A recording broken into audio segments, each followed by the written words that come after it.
नमस्कार। राज टीवी देख रहे हैं आप और मैं हूं आपके साथ मुकेश कुमार। समय हो गया है देश की बात का। देश की बात में आज हम बात करेंगे देश और दुनिया की तमाम बड़ी खबरों की। पहली खबर है, प्रधानमंत्री नरेंद्र मोदी 6 दिनों के लिए फ्रांस और स्लोवाकिया के दौरे पर हैं, जहां से वैश्विक कूटनीति की कई बड़ी खबरें आ रही हैं। दौरे के पहले पड़ाव में पीएम मोदी फ्रांस के नीस शहर पहुंचे, जहां उनका भव्य स्वागत हुआ। नीस में पीएम भारतीय समुदाय से मिले, तो वहीं भारतीय महिलाओं ने पीएम के हाथ को अपने सिर पर लगाया। इसके बाद पीएम ने राष्ट्रपति इमैनुअल मैक्रों से मुलाकात की, जहां दोनों नेताओं ने भारत इनोवेट्स कार्यक्रम का भव्य उद्घाटन किया। इस मौके पर पीएम मोदी ने साफ कहा कि भारत और फ्रांस का रिश्ता सिर्फ व्यापार या कूटनीति तक सीमित नहीं है, बल्कि ये आपसी भरोसे और साझा विजन पर टिका है। भारत के 2 लाख से ज़्यादा स्टार्टअप्स आज वैश्विक अर्थव्यवस्था को गति दे रहे हैं। वहीं फ्रांसीसी राष्ट्रपति मैक्रों ने भारत की तकनीकी ताकत का लोहा मानते हुए कहा कि आज पूरी दुनिया भारत के साथ इनोवेशन करना चाहती है। दोनों देशों के बीच स्मॉल मॉड्यूल रिएक्टर जैसी परमाणु तकनीकों और एआई के क्षेत्र में बड़ी साझेदारी की नींव रखी गई है। इस यात्रा के दौरान दोनों देशों के बीच रक्षा, तकनीक और अंतरिक्ष जैसे क्षेत्रों में 12 बड़े समझौतों पर मोहर लग सकती है, जिसमें सबसे बड़ी नज़र 114 राफेल लड़ाकू विमानों की महाडील पर है। इसके साथ ही इस दौरे पर होर्मुज रक्षा गठबंधन और G7 समिट में अमेरिकी राष्ट्रपति डोनाल्ड ट्रंप के साथ होने वाली द्विपक्षीय मुलाकात पर पूरी दुनिया की नज़रें टिकी हैं।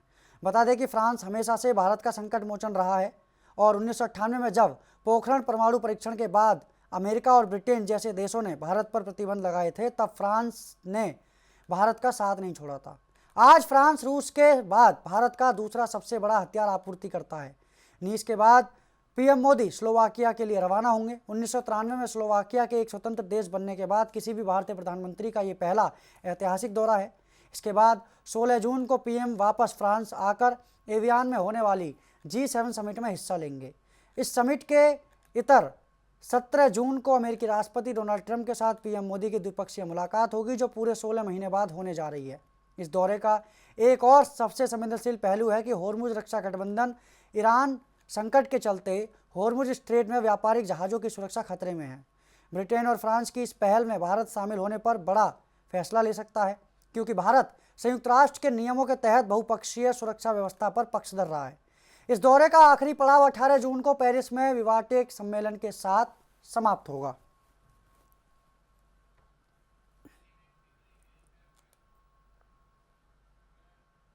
ओमान के तट के पास रविवार को एक बड़ा हादसा होते होते टल गया। ओमान के रस अल हद से करीब 80 समुद्री मील पूर्व में 14 भारतीयों को लेकर जा रही एक नाव अचानक बीच समंदर में डूबने लगी। जैसे ही नाव डूबने की खबर मिली, अमेरिकी नौसेना का P-8 समुद्री निगरानी विमान तुरंत घटनास्थल पर पहुंचा। विमान ने बिना वक्त गंवाए समुद्र में एक लाइफ राफ्ट यानी कि जीवन रक्षक नाव नीचे गिराई।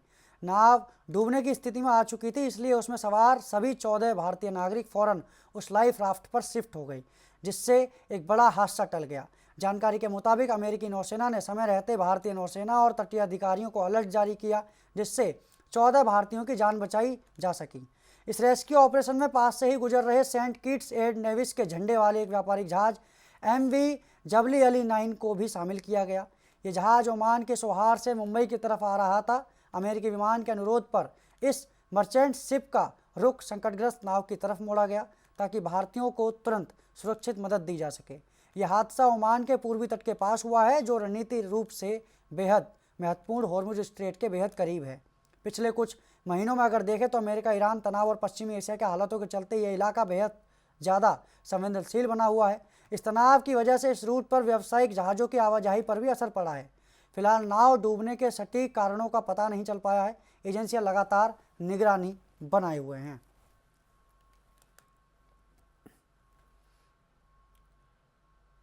ओमान की खाड़ी में अमेरिकी सैन्य कार्रवाई में 3 भारतीय नाविकों की मौत को लेकर सियासत गर्मा गई है। भारतीय राष्ट्रीय कांग्रेस ने मोदी सरकार पर तीखा हमला बोलते हुए केंद्र की प्रतिक्रिया को शर्मनाक करार दिया है। कांग्रेस नेता पवन खेड़ा ने कहा कि भारत को इस मामले में अमेरिका से बिना शर्त माफ़ी की मांग करनी चाहिए थी, लेकिन ऐसा नहीं किया गया। उन्होंने अमेरिकी विदेश मंत्री मार्को रूबियो के बयान को आदेश देने वाली भाषा बताते हुए सवाल उठाए कि इसमें ना तो किसी तरह का पश्चाताप दिखा, ना ही जिम्मेदारी स्वीकार की गई। दरअसल विदेश मंत्री एस जयशंकर ने अपने अमेरिकी समकक्ष से बातचीत में वाणिज्यिक जहाज़ों पर इस तरह की घातक कार्रवाई को उचित नहीं बताया था। इसी शब्दावली पर कांग्रेस ने आपत्ति जताते हुए कहा कि अवैध, लापरवाह और अस्वीकार्य कहा जाना चाहिए था। ये पूरा विवाद उस समय अमेरिकी हमले के बाद शुरू हुआ जिसमें ओमान तट के पास एक तेल टैंकर पर कार्रवाई के दौरान 3 भारतीय नाविकों की जान चली गई।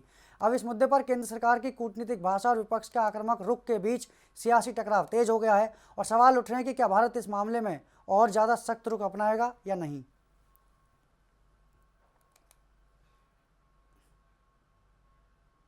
उत्तर प्रदेश विधानसभा चुनाव 2027 की सियासी सरगर्मी तेज हो गई है। एआईएमआईएम के राष्ट्रीय अध्यक्ष असदुद्दीन ओवैसी ने उत्तर प्रदेश के बहराइच से पार्टी के चुनावी अभियान का बिगुल फूंक दिया है। इस दौरे को ओवैसी का यूपी का चुनाव के लिए औपचारिक शंखनाद माना जा रहा है। पार्टी के प्रदेश अध्यक्ष शौकत अली के अनुसार ओवैसी के इस दौरे की तैयारियां जोर शोर से पूरी की गई और साफ तौर पर उन्होंने 403 में से 200 सीटों पर चुनाव लड़ने का ऐलान किया है। हालांकि अभी ये जारी नहीं किया है कि वो 200 सीटें कौन सी होंगी, लेकिन समाजवादी पार्टी की तरफ से अब इस पर हमला किया जा रहा है। साफ तौर पर कहा जा रहा है कि एआईएमआईएम जो है वो चुनाव में इसलिए उतर रही है ताकि वो वोटों में सेंधमारी कर सके, वोटों को विभाजित कर सके। तो वहीं एआईएमआईएम की तरफ से कहा गया है कि समाजवादी पार्टी एआईएमआईएम के लिए कोई भी खतरा नहीं है और साफ तौर पर एआईएमआईएम चुनाव लड़ेगी और जिसको दिक्कत है वो अपना वोट बैंक खुद मजबूत करे। यूपी की राजनीति में अब ये एक मजबूत उपस्थिति दर्ज कराने के लिए तैयार है एआईएमआईएम। अब ये देखना दिलचस्प होगा कि उनकी ये 200 सीटों वाली रणनीति आगामी विधानसभा चुनाव में किस पार्टी के लिए कितनी बड़ी चुनौती साबित होती है।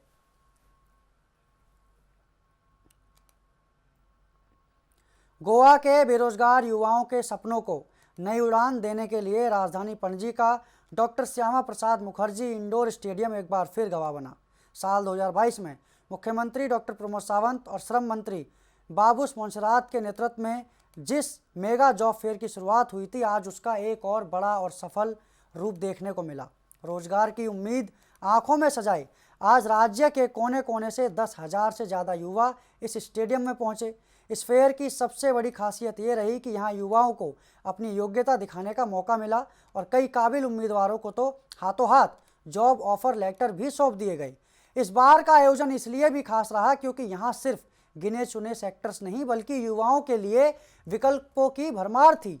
एग्रीकल्चर, हॉस्पिटलिटी, कैसीनो, टेक्नोलॉजी से लेकर डोमिनोज, स्विगी और बड़े इंफ्रास्ट्रक्चर डेवलपमेंट जैसी देश विदेश की नामी कंपनियों ने अपने स्टॉल लगाए थे। गोवा सरकार और श्रम एवं रोजगार विभाग की ओर से आयोजित इस कार्यक्रम में राष्ट्र टीवी ने भी अपनी भागीदारी निभाई है। वहीं राष्ट्र टीवी से बातचीत के दौरान सीएम सावंत ने क्या कहा वो आपको सुनाते हैं। गोवा सरकार के लेबर एंड एम्प्लॉयमेंट डिपार्टमेंट की तरफ से हमने मेगा जॉब फेयर आज यहाँ पे आयोजन किया है और इस जॉब फेयर में मोर देन 5,000 जॉब अवेलेबल हैं। मोर देन 150 कंपनीज आज पार्टिसिपेट हुए हैं। मुझे पूरी उम्मीद है कि 4 से 5,000 यूथ आज इस जॉब फेयर में पार्टिसिपेट होंगे और जो अपॉर्चुनिटीज़ है उस अपॉर्चुनिटीज़ का बेनिफिट वो लेंगे, प्राइवेट सेक्टर में ज्वाइन हो जाएंगे। ये मैं निश्चित रूप से कहता हूँ।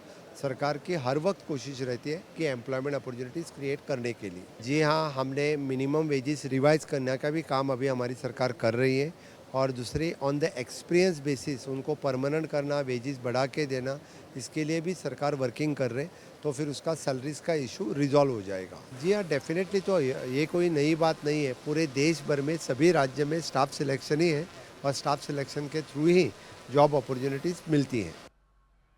आप सुन रहे थे सीएम सावंत को। अब आपको सुनाते हैं श्रम एवं रोजगार मंत्री बाबूस मोन्सरात ने क्या कुछ कहा है। और ये जो मेगा जॉब फेयर सर, ये बेसिकली आपका डिपार्टमेंट है और ये जो मेगा जॉब फेयर का आयोजन किया जा रहा है 2022 से ये शुरुआत आप लोगों ने की थी और लगातार मुझे लगता है अच्छा प्रतिसाद भी मिल रहा है।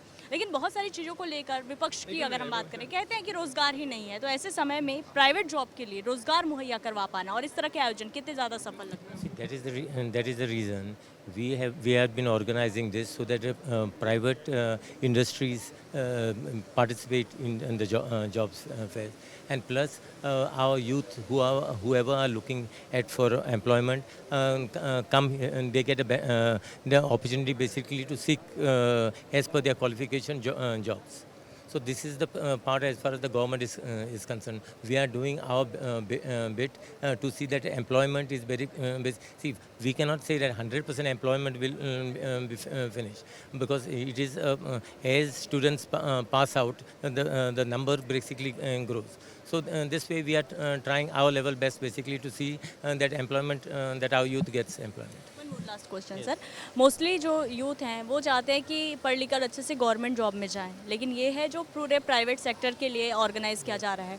तो ये जो यूथ है उनके मानसिकता को कैसे चेंज किया जा सकता है कि गवर्नमेंट जॉब के लिए जो लगातार प्रयासरत रहते हैं, तो प्राइवेट सेक्टर में भी अब उतनी सारी अपॉर्चुनिटीज़ हैं जो बीट कर सकते हैं गवर्नमेंट जॉब के भी, एक एम्प्लॉयज़ को कह सकते हैं, अधिकारी को कह सकते हैं, तो इस पर किस तरह से changes? See, there was a time, if I recollect, maybe 40-50 years back, people were not even interested in as far as government jobs are concerned.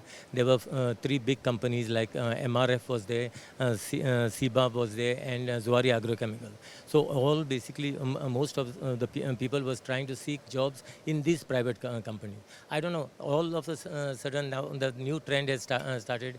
That I think youth feels what upon that day once they get a government job, that a permanent they get a permanent job, so they are fixed. So that is the mindset of people basically should change, and government basically cannot not give employment to each and everyone. There is a limited quota of job where government has got.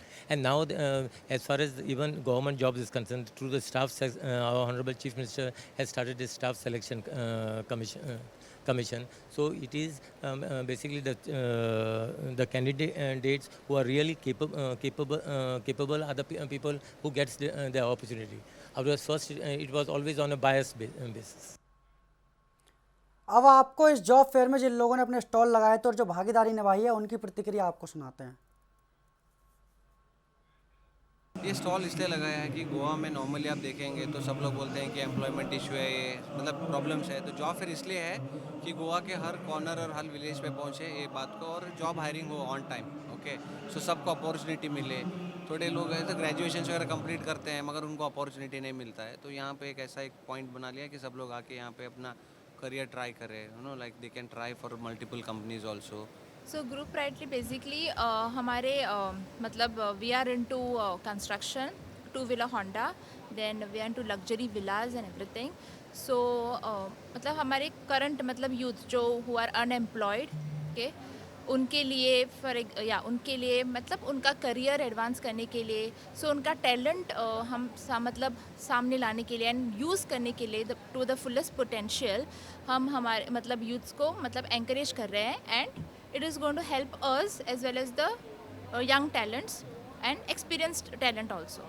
So growth of the company, it is going to help us. सरकार द्वारा आयोजित इस job fair में कुछ लोग ऐसे भी थे जिनको अपने टैलेंट के और स्किल के बेस पे तुरंत हाथों हाथ जॉब मिल गई, उनकी आपको हम प्रतिक्रिया आपको सुनवाते हैं। हाँ, एक्चुअली आपका पहला क्वेश्चन, जो मेरे को जॉब मिला है वो सर्विस एडवाइज़र मिला है चोगले इंडस्ट्रीज़, जो हमारा सर्विस ऑटोमोबाइल सर्विस में है, तो उसमें मिला है। तो डेफिनेटली इतना सारा मतलब कंपनी को देखकर और आपका जो क्वालिफ़िकेशन है उससे जिससे मिलावट होती है उधर आपको जाने का, और interview you should give your interview, तब आपको थोड़ी सी रहती है भाई कौन सी कंपनी चूज़ करने का है, तो वो तो कन्फ्यूजन रहता है। लेकिन जो बेस्ट आपको ऑफ़र करती है उधर से आपने सिलेक्शन करने का है और आपको ऑफ़र मिल जाता है। हाँ, मुझे जो काम चाहिए था वो मुझे मिला। मुझे इतना हाई जॉब वाला भी नहीं चाहिए था और इतना लो वाला जॉब, मुझे जैसा चाहिए था वैसा मिला। मुझे टेलीकॉलर या ऑफिस असिस्टेंट का जॉब चाहिए था, वो मुझे मिल गया, and I am very happy for that. कौन सी company join? Sai service as a telecaller. नहीं, मैं सोच के आई थी कि मुझे एकदम हाई वाला जॉब नहीं चाहिए, क्योंकि मैं एक हाउसवाइफ हूँ, तो मुझे घर भी संभालना पड़ता है और ऑफिस वर्क भी देखना पड़ते थे। उसके लिए मैंने जो सोचा था उन्हें मिल गया, by God's grace and by Pramod service. Konkan और गोवा के प्राकृतिक पर्यावरण और संस्कृति को बचाने के लिए एक बड़ा जन आंदोलन शुरू हो चुका है। महाराष्ट्र में रान मानुस के नाम से मशहूर पर्यावरण प्रेमी प्रसाद गावड़े ने राखड़दार पदयात्रा का शंखनाद कर दिया है। कर्नाटक के कणकुंबी से महादेई नदी का पानी कमंडल में भरकर शुरू हुई ये यात्रा अब गोवा के कारापुर पहुंच चुकी है। इस पदयात्रा को ग्रामीणों और युवाओं का भारी समर्थन मिल रहा है। महादेई घाटी से शुरू हुई इस राखड़दार पदयात्रा का मुख्य उद्देश्य है गांव-गांव जाकर लोगों को पर्यावरण संरक्षण और प्राकृतिक संसाधनों की रक्षा के लिए जागरूक करना है। शनिवार को शुरू हुई ये यात्रा रविवार सुबह गोवा के कारापुर पहुंची, जहां ग्रामीण द हाउस ऑफ अभिनंदन लोधा मेगा प्रोजेक्ट के खिलाफ पहले से ही धरना प्रदर्शन कर रहे हैं। इस दौरान रान मानुष प्रसाद गावड़े ने आंदोलन स्थल पर पहुंचकर ग्रामीणों से चर्चा की और उनके इस विरोध को अपना पूरा समर्थन दिया। इसके बाद ये पदयात्रा लोधा मेगा प्रोजेक्ट के मेन गेट तक पहुंची, जहां जमकर नारेबाजी हुई। आंदोलनकारियों का साफ कहना है कि कॉरपोरेट कंपनियों के ये बड़े बड़े प्रोजेक्ट्स गोवा की प्राकृतिक सुंदरता और गांवों की मूल पहचान को पूरी तरह नष्ट कर रहे हैं।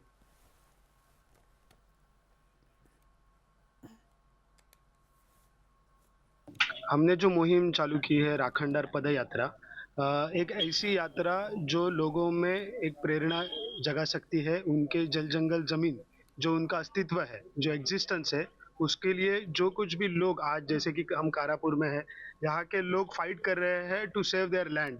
और ऐसे जो लोग हैं जो कुछ ना कुछ जानते हैं, कुछ ना कुछ सोचते हैं, क्रिटिकली विचार करते हैं और किसी के भक्त नहीं बने हैं और अपने इश्यूज के बारे में वो जानते हैं, तो वो सब लोगों को लेके एक कल्चरल आइडेंटिटी है गोवा और कोकण की। वो है इधर की माउली सातेरी, जो इधर की जो एक मातृसत्ताक व्यवस्था है, जिसे हम यहाँ के लोग जमीन को ही भगवान मानते हैं। यहाँ की सातेरी ही भगवान है, यहाँ की जो लैंड है इसको ही भगवान मानते हैं। यहाँ पे देवराई का कल्चर है। अभी ये सारे जो गांव के इलाके हैं, मतलब मैं सावंतवाड़ में आता हूँ। सावंतवाड़ एक छोटा शहर है, 10-15 हज़ार वहाँ का पॉपुलेशन है।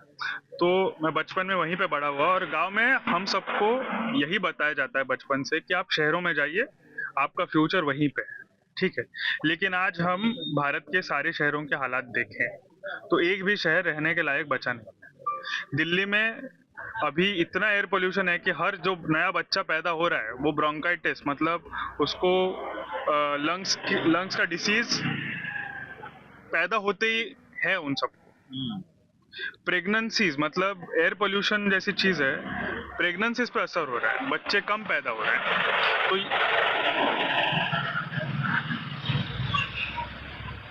तो मैं वही बोल रहा हूँ, ये जो प्रदूषण है वो लॉन्ग टर्म इसके जो इम्पैक्ट्स हैं हम समझ नहीं पा रहे हो। यहाँ पे जो सब लोग बात कर रहे हैं वो एकदम प्रैक्टिकल लेवल पे बात कर रहे हैं, लेकिन इसका ग्रेविटी अगर अंडरस्टैंड करना है तो जो सब माँ बाप है ये कोकण में, गोवा में या पूरे हिंदुस्तान में या पूरे दुनिया में, वो कभी अपने बच्चों के आंखों में देखे और उनको हम क्या देने वाले, विरासत में हम उनको क्या देने वाले हैं। हम उनको अच्छा पानी दे पाएंगे, हम उनको अच्छा ज़मीन, अच्छा खाना, एक अच्छी जगह, एक अच्छी लैंड हम उनको दे पाएंगे।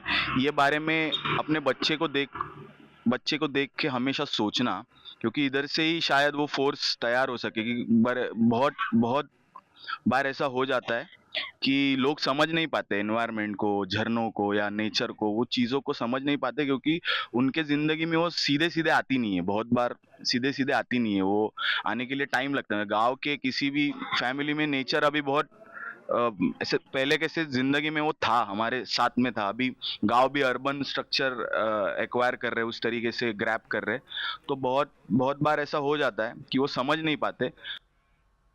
आंध्र प्रदेश तेलंगाना की राजधानी हैदराबाद में नीट परीक्षा पेपर लीक और सीबीएसई की ऑन स्क्रीन मार्किंग प्रणाली में हुई अनियमितताओं को लेकर देश के छात्रों और युवाओं का गुस्सा अब 7वें आसमान पर पहुंच चुका है।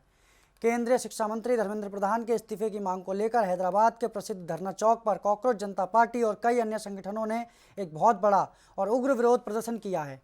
केंद्र में बैठी एनडीए सरकार के खिलाफ अपनी नाराजगी जाहिर करने के लिए हजारों की संख्या में प्रदर्शनकारी सड़कों पर उतरे।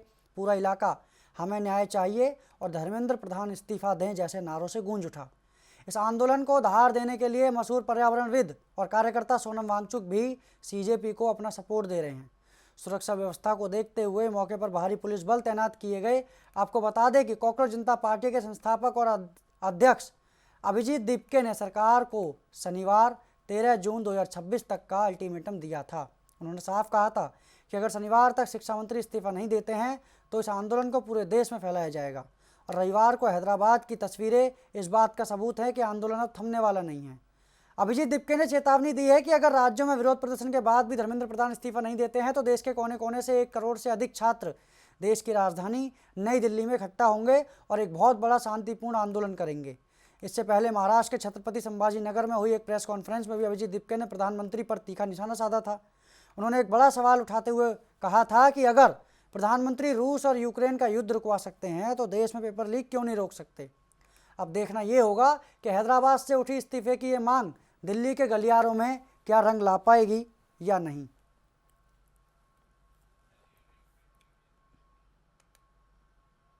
पश्चिम बंगाल की सत्ताधारी पार्टी बीजेपी और साफ तौर पर दूसरी पार्टी टीएमसी यानी कि तृणमूल कांग्रेस में बची आंतरिक कलह अब एक निर्णायक और विस्फोटक मोड़ पर पहुंच गई है।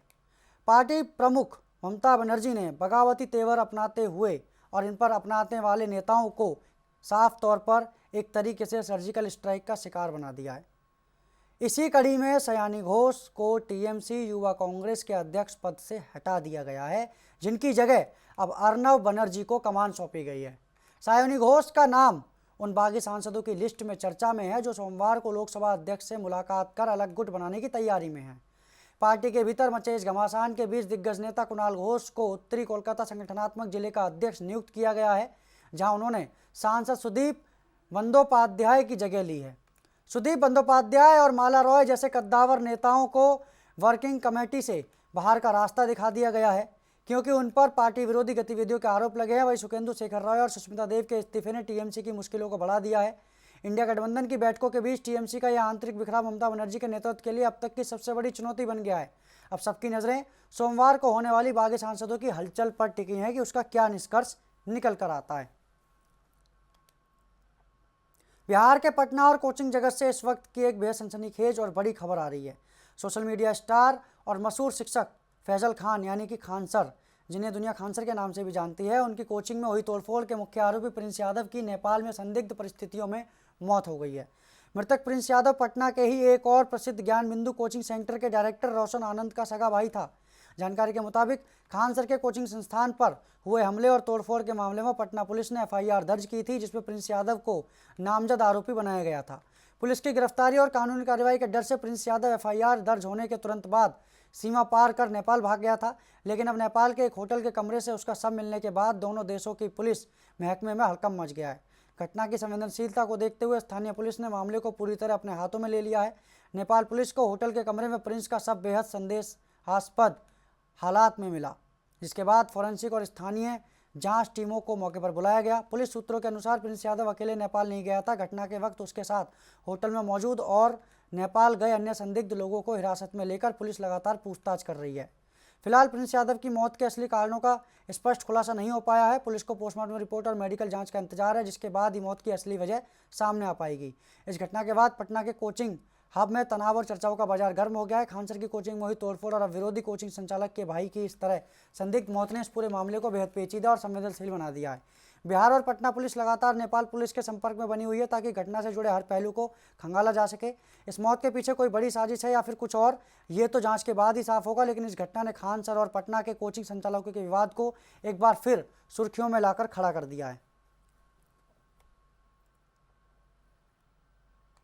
गर्मी से राहत पाने के लिए इन दिनों पहाड़ों की ओर लोगों का रुख तेजी से बढ़ रहा है और इसका असर साफ तौर पर हिमाचल प्रदेश और उत्तराखंड के पर्यटन और धार्मिक स्थलों पर साफ दिखाई दे रहा है।